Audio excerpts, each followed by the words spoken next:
Assalamualaikum warahmatullahi wabarakatuh. Jumpa lagi bersama Mr. Akang di Komedi Lucu. Semoga perjumpaan ini membawa berkah dan selalu meluaskan ilmiah kita terhadap kehidupan sehari-hari. Dan kali ini masih seputar jari-jari. Kita akan membahas kali ini apa itu gabungan daripada kelima jari ini.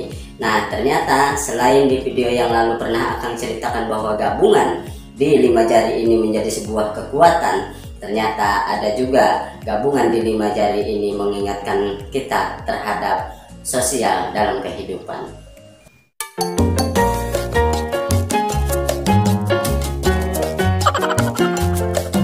Sahabatku semua, bahwa jari tangan yang kita miliki ini telah banyak memberikan pelajaran kepada kita kalau kita mau menempuhnya dengan secara ilmiah, dengan akal sehat dan pandangan yang positif. Dan pada hari ini Mr. Akang akan berbagi kepada kalian semua tentang pandangan 5 jari kita yang bergabung di tangan kita. Dan 5 jari ini tergabung dari ibu jari, dari telunjuk, dari jari tengah, dari jari manis dan sampai kelingking. Dan kenapa ini harus kita telaah? Dan ternyata di penelaahan jari-jari tangan kita banyak hal yang tersembunyi yang akan kita dapatkan makna daripada pelajaran-pelajaran dari diri kita sendiri. Karena kita yang memiliki jari jemari di tangan kita ini harus kita resapi betul betapa Yang Maha Kuasa menciptakan kelimanya ini menghiasi tangan kita. Ini adalah sebuah pengingat buat kita, adalah sebuah sesuatu hal yang bisa berarti untuk menjadi ilmiah dan menjadikan tamsil dari kehidupan kita, terutama pandangan pikiran kita dalam hidup ini harus selalu positif. Salah satu hal yang terpenting yang harus kita pelajari daripada gabungan-gabungan apa jempol yang disebut ibu jari, telunjuk yang disebut jari di dekat jari tengah, dan jari tengah tersendiri yang paling tinggi di antara jari-jari kita, kemudian jari manis, dan kemudian ini adalah kelingking. Dan kita bisa menjabarkan dan hampir semua sepakat bahwa memaknai jari tangan itu adalah ini adalah ibu jari atau jempol yang biasa mengatakan orang hebat, orang mantap, orang top. Dan kemudian ini jari telunjuk adalah orang yang bisa menunjukkan, adalah orang-orang yang bisa memerintah. Nah, kemudian ini jari tengah adalah jari yang paling tinggi. Ya, kemudian ini adalah jari manis yang bisa dijabarkan para pemuda, dan ini kelingking bisa dijabarkan dari golongan ibu-ibu, emak-emak ya. Nah, kita bisa bersama-sama bahwa di dalam jari jemari kita ada sebuah ilmiah dan hikmah serta pelajaran yang dapat kita resapi, kita ambil untuk kita terapkan pada kehidupan kita. Nah, sekarang kalau digabungkan 5 jari ini bisa menimbulkan kekuatan. Tetapi apabila juga digabungkan ketika posisinya seperti ini namanya menadahkan. Artinya orang lebih dominan ketika posisi tangan ini seperti ini, meminta. Nah, itu artinya apa? Pertama, kita sikapi bahwa orang hebat, bahwa orang yang berkuasa atau bisa memerintah, bahwa kemudian yang paling tinggi derajatnya, kemudian pemuda, kemudian orang kecil atau bisa dijabarkan juga ibu-ibu, kaum perempuan, itu adalah satu saat nanti di antara kita semua ini satu saat membutuhkan orang lain, ya, artinya kita akan meminta tolong pada orang tersebut. Satu saat orang hebat yang kita katakan mantap, satu saat dia akan minta tolong orang lain.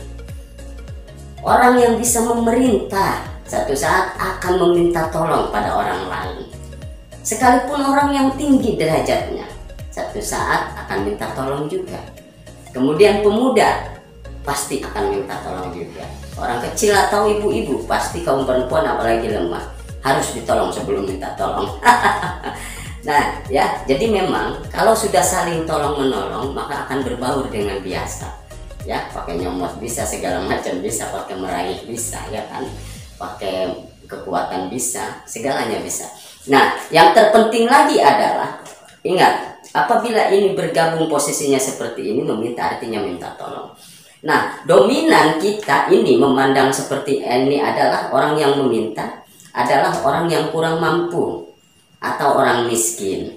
Nah, padahal yang harus kita cermati adalah orang yang meminta tolong itu belum tentu orang miskin, belum tentu orang susah, ya kan? Karena ada sebuah keterbatasan pada diri seseorang, Maka yang 5 komponen orang-orang tadi yang akan sebutkan dan jabarkan adalah supaya saling bisa menghargai dan saling bisa menghormati di antara sesama. Karena kita tidak bisa hidup sendirian di dunia ini. Pasti harus saling tolong menolong. Makanya bahasa agama itu tolong menolonglah di jalan kebenaran. Karena bagaimanapun kita pasti membutuhkan orang lain. Ya, contoh nggak usah jauh-jauh. Ketika Mr. Akang memakai kacamata ini, dipakai oleh Mr. Akang, maka terlihat lebih keren, bukan? Nah, sekilas ini hanya kita pandang kacamata ketika kita pakai, kita tambah keren dan tambah percaya diri. Tetapi kalau kita cermati bahwa kita telah dibantu orang lain untuk lebih keren dan lebih percaya diri dengan kacamata ini. Anda bayangkan siapa yang mendesain kacamata? Anda bayangkan siapa kemudian yang bekerja untuk membuat kacamata? Siapa yang mendesain penemu kacanya ini penemu rangkainya, ya, bingkainya. Nah, itu artinya kita dengan memakai kacamata ini saja agar diri kita menjadi bertambah keren dan lebih percaya diri, melibatkan ratusan bahkan bisa jadi ribuan orang, ya. Nah, untuk itu jadi jelas sudah bahwa kita harus saling menghargai dan harus saling tolong menolong. Ini diantara sesama, makanya diciptakannya pada berdekatan. Kenapa? Supaya kita menganggap bahwa kita ini sama, harus bersama-sama berdekatan. Coba kalau jempol ada di jidat, telunjuk ada di kuping tumbuhnya, kan repot, susah. Ya kan, ini berdekatan supaya bisa bekerja sama dan saling tolong menolong. Dan yang perlu kita sadari lagi bahwa ketika posisinya seperti ini meminta, ketika kita beranggapan ini adalah posisi orang yang miskin, ya, it's okay, no problem. Karena memang itu pandangan yang secara real supaya membuktikan ketika posisinya seperti ini adalah meminta. Dan bukan berarti orang meminta itu orang miskin, ya. Ketika kita berpandangkan bahwa posisi tangan seperti ini adalah orang miskin, berarti orang hebat bisa jadi miskin. Orang yang tadinya menyuruh, ya, dan memerintah bisa jadi miskin. Orang yang tinggi derajatnya bisa jadi miskin. Pemuda bisa jadi miskin, yang kecil karuh, ibu-ibu juga, ya. Nah, itu artinya semua orang posisi di dunia ini adalah miskin, karena memang lahir ke dunia ini dalam keadaan miskin. Kita di masa lalu, ya, lahir ke dunia ini tidak memiliki apa-apa, berarti kita miskin, ya, tanpa sehelai benang, jangankan baju, berarti kita miskin. Kemudian ketika ditakdirkan kita menjadi orang kaya, agar kita sadar bahwa dulunya kita miskin. Serta kita harus sadar juga bahwa ketika kita disebut oleh orang lain orang kaya, orang yang berlimpah, orang yang berlebihan, karena di sekitar kita ada orang yang miskin. Padahal posisinya ketika kita menyadari dengan secara benar bahwa orang-orang yang kaya, orang-orang yang lebih hartanya, ya, merasa dirinya wah, hidupnya serba glamor, ya kan, serba gengsi. Nah, itu adalah bukan orang-orang yang hidup sesungguhnya di masa kini, ya. Orang-orang yang hidup di masa kini itu adalah orang-orang yang tidak punya atau orang-orang miskin. Kalau Anda nggak percaya, Anda lihat tulisan Arab. Tulisan Arab masa kini itu min jaberma, sin jabersa, kap ya jerki, nun jerni. Kalau kata orang Sunda waktu kecil ngaji begitu, dibaca masa kini. Jadi orang-orang yang lebih dominan berada di masa kini itu adalah orang-orang yang miskin. Bukan orang-orang yang hartanya lebih, bukan orang-orang yang kaya raya, bukan orang-orang yang wah, bukan orang-orang yang hebat, bukan orang-orang yang mengandalkan serba gengsi, bukan orang-orang yang kemana-mana banyak duitnya. Tetapi orang yang diabadikan itu terkait dengan kehidupannya di masa kini adalah orang-orang yang miskin. Ya, coba aja, orang kaya di dalam Alkitab disebutkannya jarang, tapi orang miskin selalu disebut. Itu artinya orang miskin dicintai oleh Yang Maha Kuasa.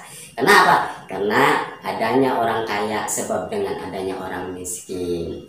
Ya, untuk itu kita orang-orang yang punya kelebihan harta, perhatikan orang miskin, karena mereka adalah orang-orang yang abadi. Abadi doanya, abadi keinginannya, dan abadi dekat kepada Yang Maha Kuasa. Dan orang kaya harus selalu berpikir positif. dengan adanya orang miskin. Jangan sampai mereka meminta, tapi berikanlah terlebih dahulu. Dan orang-orang kaya harus tahu betul bahwa ada hak orang-orang miskin di antara kita semua. Baik orang-orang yang mempunyai kelebihan harta dari bagian orang-orang yang hebat, dari bagian orang-orang yang bisa memerintah, dari bagian orang-orang yang tinggi derajatnya, dari bagian pemuda, dari bagian kaum ibu-ibu. Kalau kita mampu dan ada kelebihan rezeki, jangan sampai orang-orang masa kini meminta, ya, jangan sampai masa kini meminta, tetapi berikanlah, karena di rezeki kita ada hak mereka. Nah, inilah yang lebih penting kita pelajari dan kita telaah bersama-sama. Ingat, kekayaan kita tidak berarti kalau kita tidak menyisihkan untuk orang-orang miskin. Karena disebutnya kita kaya sebab ada orang miskin. Satu pesan dari Sayyidina Ali. Ada suara yang menjadi dosa. Suara apakah itu? Suara jadi dosa, men. Ya, suara apakah itu? Ternyata adalah suara sendok dan karpuh orang-orang yang sedang makan sementara tetangganya kelaparan. Nah, begitu saja jadi dosa. Berarti orang-orang miskin ini adalah kewajiban bagi orang-orang kaya, kewajiban bagi kita semua, kewajiban bagi orang hebat, kewajiban bagi pemerintah, kewajiban bagi orang yang tinggi derajatnya, kewajiban bagi pemuda, kewajiban bagi kaum ibu-ibu dan kaum laki-laki, dan kita semua berkewajiban untuk memperhatikan orang-orang yang diabadikan, yaitu masa kini, orang-orang miskin, ya, masa lalu, masa kini, dan masa yang akan datang. Dan yang terjadi, yang dialami oleh kita adalah masa kini. Berarti masa sekarang, masa saat ini, masa kini adalah masa untuk memperhatikan orang-orang yang miskin atau orang-orang yang tidak mampu. Ya, mudah-mudahan kita semua bisa berbagi kepada mereka, kepada keluarga yang tidak mampu, kepada keluarga-keluarga yang masa kini.